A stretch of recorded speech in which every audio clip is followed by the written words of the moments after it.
Hi again, this is Tina Powers coming to you from Charleston, Oregon, and we are taking a quick tour of the spring garden. We have some hollyhocks that are coming up. They are a biennial kind of a plant, so we planted them last year, and this year they'll produce the stalks, and it'll be bee haven for the bumblebee. We've got, it looks weedy right now, but in a few months it's going to be crazy.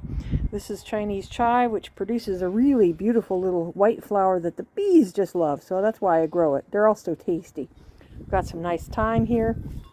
The thing that took the hit from our freeze last week was my lavenders. I'm hoping they come back.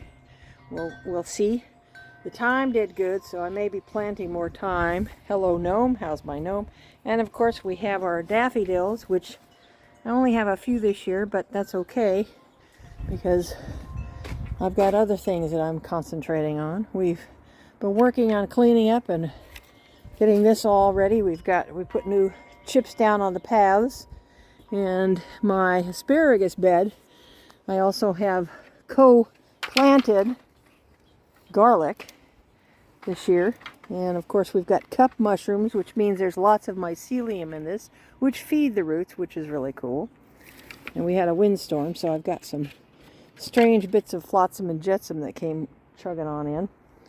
And then I have, of course, my bed of two different types of garlic that are just thriving. And I'm looking forward to harvesting, again, a bumper crop. And this is a daffodil. It snuck in here somehow, some way. I don't know how. That's quite interesting. I've got a daffodil amongst my garlic. Cool.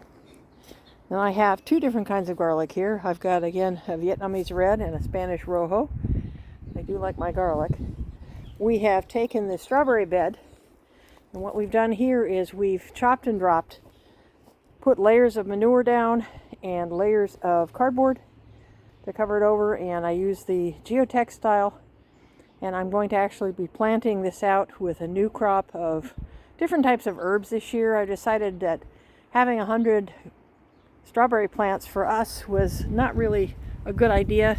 Nobody in their right mind can eat 3 pints a day or more of strawberries. So have no fear, I still have plenty of strawberries on this side of the herb pot, and I'll be putting some more in to freshen them up.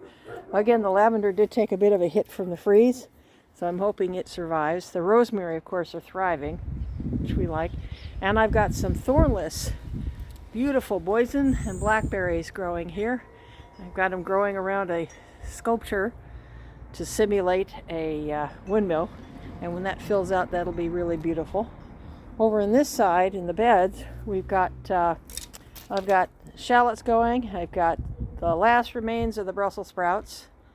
They'll be coming out pretty shortly. I've got garlic and onions, some thyme, another hollyhock, because I like putting flowers in with my vegetative. It kind of gives the bees something to hook on. I've got fennel coming up. This is kind of a perennial fennel bed.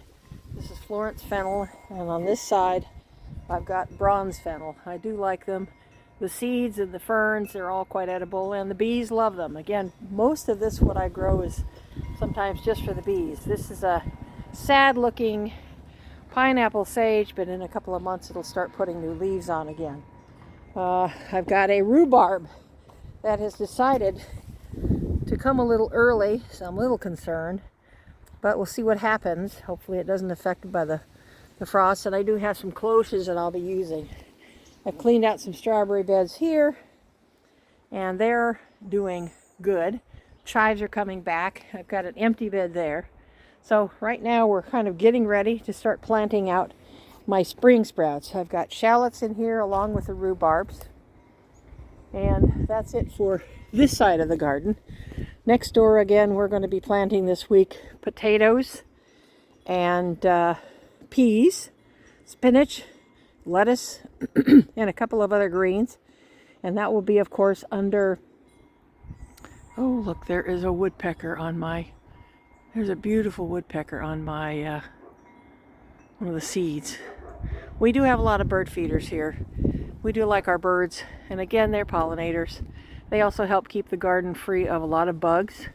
So I make sure that I have the bird feeders full. I've got hummingbird feeders, all sorts of feeders.